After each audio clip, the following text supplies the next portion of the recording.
Welcome back to College Football Addiction. I've got Blake Ruffino on the Ruffino and Joe Show, AYS Sports. Blake, how you doing? Doing good, TJ. How are you? Good, good. I'm excited to talk about a matchup that I thought was going to be pretty fantastic before the season. I still think is going to be a ton of fun. The 7:30 Eastern kick, LSU Ole Miss. Appreciate BetUS for their support. We'll talk about them a little bit later. But all right, 4 wins in a row after the loss to USC that opened up the year on Labor Day weekend.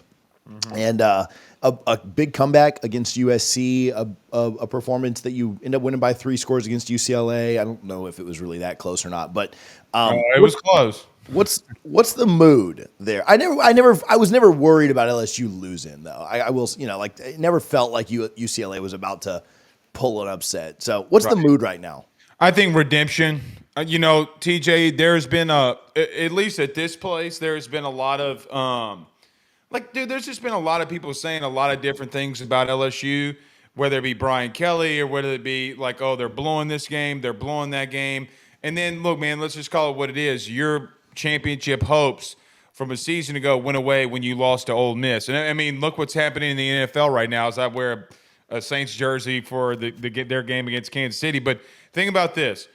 Okay, look at what Jaden Daniels, Malik Neighbors, and Brian Thomas Jr. are doing, and I think that part is where, like, hey man, we want this back. We want this game back. Ole Miss beat us last year. We couldn't make a stop. We want redemption. This game is at home. And by the way, TJ, the playoff has expanded. LSU's now on that borderline fringe top 12 team, right? And so with a win this weekend, it starts propelling them a little bit more into that, right? Like, hey, man, is LSU going to be a contender in college football now with an expanded playoff? So I tell people this every time I go on a guest appearance, and I'll say it here. My generation does not view Ole Miss as the rival. My dad's generation, however, views Ole Miss as the rival. So I think that you're going to have an atmosphere. TJ, they're already telling people you can't have your campers parked here until, Thursday. People are already trying to somewhat semi-tailgate. It's already starting on a Monday to be that atmosphere that everybody knows that Death Valley can produce. So I think the biggest game in Brian Kelly's tenure is happening on Saturday. If you win it, then you start saying, okay, well, man, you know what? Look, LSU might be in the thick of things here now with an expanded playoff. Yeah, it's probably not like a full-on elimination game because if either team was to win out, they could probably get back in it. But you have to be perfect, right? Like I don't see either team at 9-3 getting in.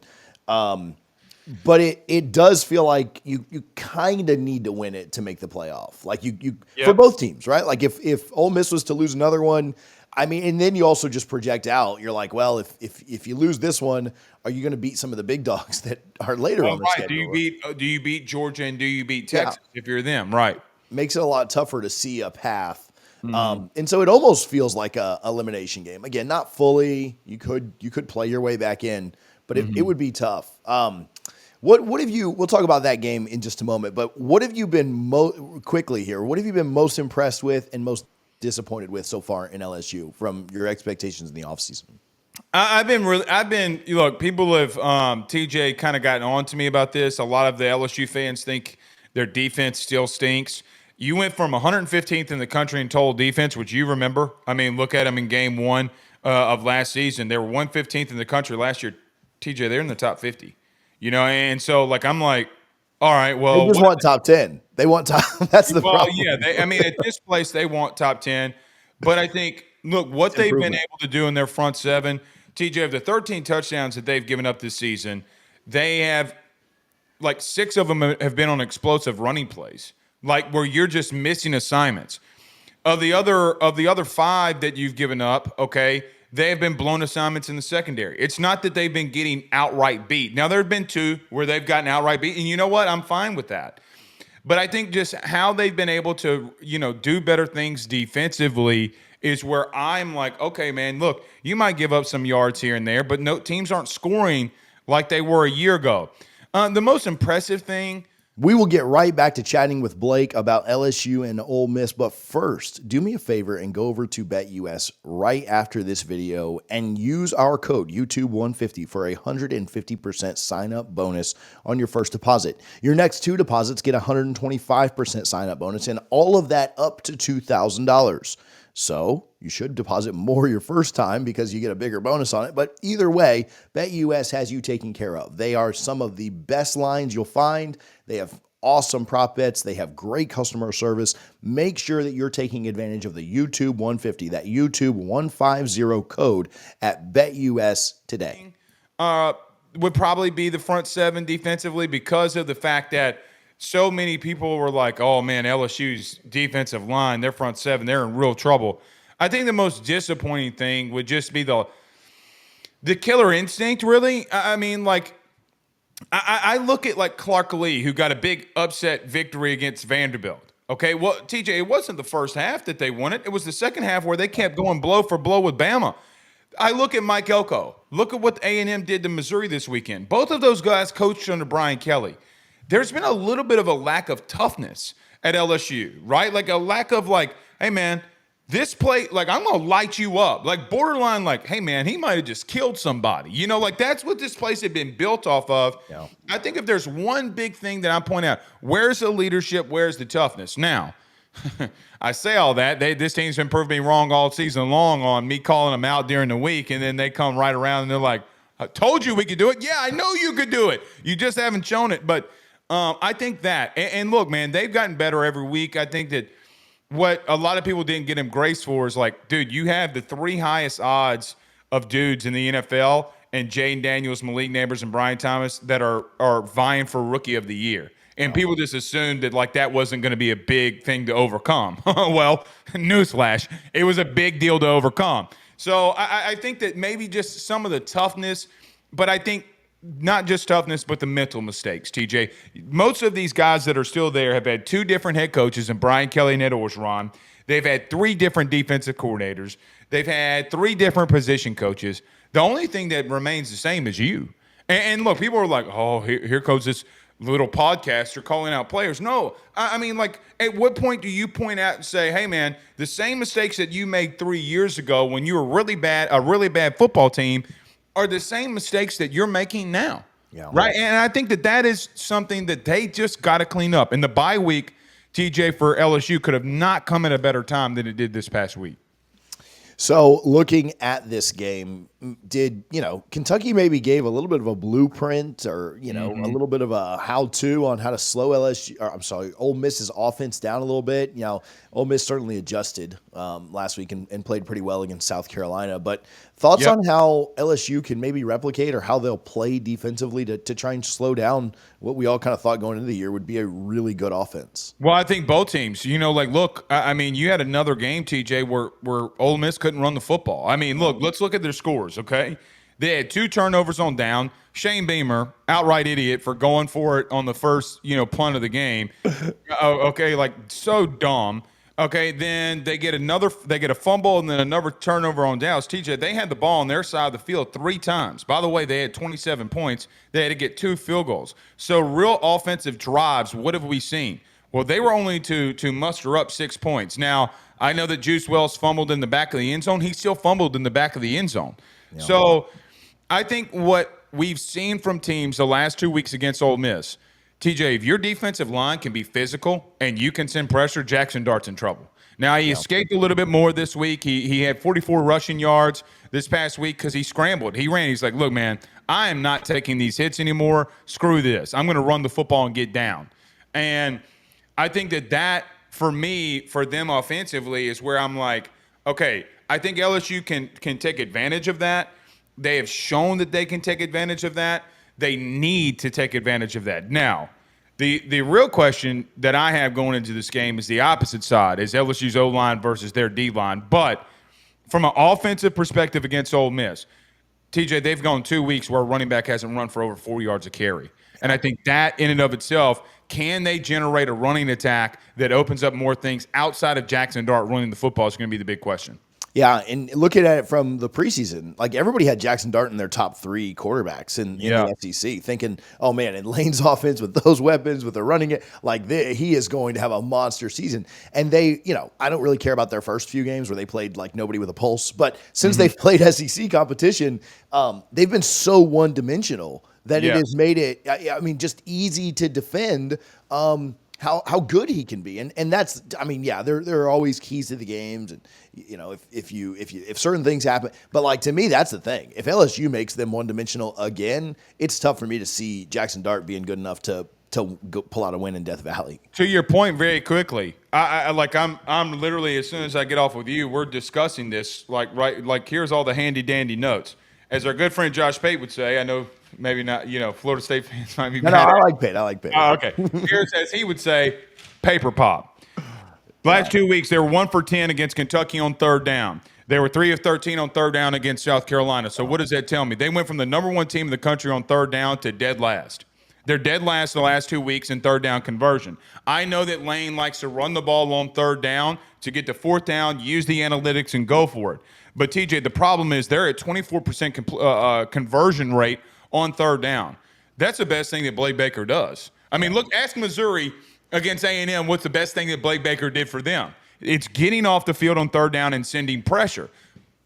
So what have we seen the last 2 weeks? Jackson Dart has been in situations where it's third or fourth and longer. If LSU gets him in those situations, TJ, he's had no time. I think he's, quite honestly, if you really just go back and watch it after knowing the outcome, I thought Jackson Dart has made some really good decisions. TJ, he's got no time. Yeah. I mean, he's got zero time. Dylan Stewart last week, Octavius Octon, the defensive tackle for Kentucky, they were able to send 4 and play everybody in coverage. What is he supposed to do there? So I look at them and say, I think LSU, to your point, you got to stack the box and play man-to-man and go after him because that's what everybody else has done. Now, does LSU have the personnel up front, and do they have the personnel that can do and replicate what Kentucky and South Carolina did? TJ, I don't know. But what I do know is that there was an instance where LSU's defense in the second half, and even against Lenore Sellers,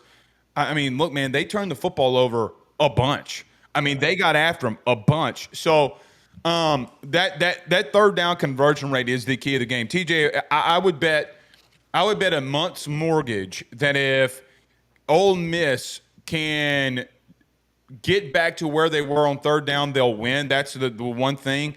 But Lane has had issues on third down conversion rate. Think about this. The last 4 times that he has lost, they have not been over 40% completion percentage on third down. They have not completed over 40% of their conversions on third down.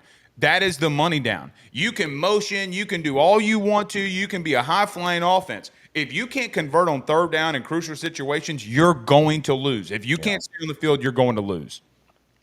You were talking, and I think you were going to go into this, and so it lines up well. A question or so ago, is there a matchup that does worry you in this game that you kind of put at the top of the list? LSU is 96th in the country, TJ, in rushing yards. I think that's a little bit flawed to an extent because they found an explosive running back in Caden Durham. Look, he had 2 touches 2 weeks ago against South Alabama for 186 yards. I mean, the kid is insane. I don't care that it's South Alabama. I mean, he got 2 touches. I mean, the kid's insane. The thing that worries me the most is can LSU run the football in Ole Miss? And they're number 1 in the country in rushing yards. Look at J.J. Pegues. By the way, TJ, he's top 5 in the SEC in rushing touchdowns, a defensive lineman. They line him up at the goal line. They give him the football. That's how much of an athlete that kid is. Look, Walter Nolan, it was worth every penny for just the beginning part of the season. He's had multiple tackles for loss. He's had multiple big plays on third down for them. And look, they're edge guys with the Florida transfer and Princely Yellen, who I know was out last week. But the Perkins kid comes in, and really shines. He had 2 big sacks last week against Lenore Sellers. TJ, I can't believe I'm going to say this about an Ole Miss team. They might be one of the best defensive lines in the country. They're not the best maybe, but they are one of the best, and I think that is where they've been able to control football games. Look, if I would have told you in any stretch in SEC play, regardless of who they're playing, that Ole Miss would only give up 20 points in 2 games, so 10 points a game, Ole Miss fans would have taken that and been like, hey, man, if we do that, we're going to blow teams out. Yeah. So that is where the straw that stirred their drink has been that defensive front. They have absolutely kicked rear end. TJ, they're only giving up 63 yards on the ground per game. I mean, and they eliminated what South Carolina wanted to do. They gave up one explosive play, and that was about it. And that's where they're dominant, is that defensive line. Now, linebackers can be had, but my God, if LSU's front interior O-line does not come to play, it's going to be a long, long night in the Bayou. It's going to smell like bourbon. Bourbon's going to be on the field by halftime if they can't control them. Yeah. What about? I'll ask you this, and then we'll get out of here in a minute. But Okay. what about the opposite side? Where do you think LSU is able to take advantage? Where do you talked about the third down stuff, being aggressive there, but where do you think LSU matches up pretty favorably in this one? Garrett Nussmeier in this passing attack. I mean, like, look, TJ, I don't think that LSU has the offense clearly that they had a year ago, but the way that they have had mistakes, and I have been counteractive on them on making crucial mistakes in the passing game. I'm not trying to say that I haven't, but the boundary corner outside of Trey Amos, okay, they have been abysmal. They've rotated 5 guys at the opposite boundary corner. Well, just going to tell you, that's not a good matchup for you then, because Garrett, for what he is, even though he's a gunslinger and he throws interceptions, if he sees a weakness, he is going to attack you and attack you and attack you. It's the best trait that he has, really, is that he's not going to give up on one thing that's working. So I think that when I look at Ole Miss and I look at LSU has been phenomenal in pass pro. I mean, they gave up 1 sack, and mainly that was due to the fact that Garrett just ran into it. I mean, like, why did he run into it? I don't know. They have been flawless. LSU is going to attack the opposite boundary of Trey Amos. And TJ, they're not going to be, I don't know if they're going to be special in doing it. They're going to run slants, hitches, and goes. Slant, hitches, and goes. And they're going to attack that. Lenore Sellers tried to. He was not capable of doing it. Brock Vandegrift did. And Brock Vandegrift exposed them in the second half at going to the opposite boundary of Trey Amos. LSU is going to do that because they have the weaponry. They have the dudes to do that. I don't know if that's not going to be the key of the game. Like, hey, man, Ole Miss is good up front. They got a good corner on the opposite side. Their safeties are okay. But, man, they have a massive issue on that other boundary. That's where they're going to attack. I'm telling you, it's where they're going to attack. Watch for Kyron Lacey early, the wide receiver. They're going to go after him early. It is early in the week. We're doing this on a Monday morning. Yep. So certainly things could change if other news came out. But I don't know if you have a prediction this early or if you just have a lean, how you think this ends up going down. But what are your thoughts on just kind of the way this goes really early in the week? I mean, I'll give you a lot of grace there in case. Because there are some injuries, right? Like LSU's got some injuries at receiver. But there, again, that position, I mean – I don't know. I don't want to give like a prediction, but this is what I'd say. I think that this place meaning Louisiana and just LSU in general, Baton Rouge, I think that this place has been really fuming to have a big-time home game, that I just think that this crowd and atmosphere is going to propel them to winning a football game. I just don't know if I can see Ole Miss coming into this place and winning. Now, does LSU have a lot of flaws? They do. And teams have come in here and won. They ain't come in here at night and won. And so that ended up, TJ, I really think that this is a tipping point for this program under Brian Kelly. I think he knows it. And look, Brian Kelly in his last 10 games coming off a bye is 9-1. Mm-hmm. The only loss that he had was against Alabama last year. But 2 years before that, they beat him to win the SEC West. So I just say that, like, look, man, you can clown on him all you want to, okay? You can say that, he's goofy and all that. Say he's purple face. Say whatever you want. The bottom line is that man wins 90% of the games coming out of a bye week. And look, I'm a superstitious man. Like, look, man, the Saints won when I wore this the last time. That's why I'm wearing it on a Monday, okay? I am superstitious. 90% though, TJ. I mean, look, the dude's a good coach on how to expose teams. Yeah. That's why I would lean on it. But again, would I be surprised if Ole Miss came in here and won? No, not even remotely close. But I just think it's close. I think either team's going to win by 3 points. That's how I would do it. But obviously I'm going to lean LSU. But I'm very, very worried that LSU might get exposed in their secondary to some extent too. Yeah. I'm kind of the same way. This is the hardest game of the week to pick. I think even though Oregon-Ohio State's a little easier, like this is a tough one. And so Right. I lean LSU, but yeah, nothing would surprise you because both teams have kind of been up and down at times. And so, if somebody plays poorly, like they're obviously going to lose. Right. Both teams play their best. I'd probably lean with the home team, but it's hard to know what best really is. Blake, where can people follow you? Where can they find more of your work? Yep, AYS Sports or AYS Sports SEC. We launched our new channel for the SEC. People were getting mad that we were talking so much SEC on the LSU stuff. So AYS Sports SEC. Dare you talk football. Well, like TJ, what do you want me to do? We're in a bye week this past week, and people were like, "Why are you talking about the SEC?" By the way, little humble brag. Your boy took Arkansas in the points, and I told Tennessee fans, you are going into a hostile environment. That's what TJ. Look at college football. Teams that have gone into hostile environments, Bama. And even though that's not very hostile, teams that have gone on the road, what have we seen from them? LSU a couple of weeks ago against South Carolina. Those teams have won. So they were mad about me doing that. But Ruffino and Joe Show, AYS Sports or AYS Sports SEC is where you can find us. I know that's a long-winded answer on how people can find me, but I'm just saying, I gave that pick about Tennessee last week, going down to Arkansas in a dogfight. Also, your boy told you to in the SEC about Tennessee might be in a little bit on fraud watch. We picked A&M last week too on the channel. So look, I think we're 45-16 so on the season in game picks. So come over there. Yeah, I love the Ruffino and Joe stuff. We yell at each other too much, man. We you yell guys at are each great. other too much. I enjoyed it a ton. I tell you guys every time you come on, but it's really good stuff. Also on that, Vandy playing that Saban clip is the greatest troll of all time. Like All that, time. And did you was hear what they phenomenal. did? Did Looking you hear nervous, what they but it was did when great. they won? Did you hear what they played? Or the the PA announcer said, the easiest place to win a game. The Vanderbilt Commodores have won. By the way, Diego Pavia, I'm going to order a Diego Pavia jersey. Oh man. So that kid's post-game interview, I've watched it like 5 times now. Phenomenal. The best part in that, can I cuss? No, I'm not going to say that word. Okay. The best part was when he was asked, what did you tell your team for y'all to win this game? He goes, shit. And if you ever grew up watching The Wire, that was arguably the best line I've ever heard. I literally am going to clip that and use it as every single time when I say shit, because I always say that too.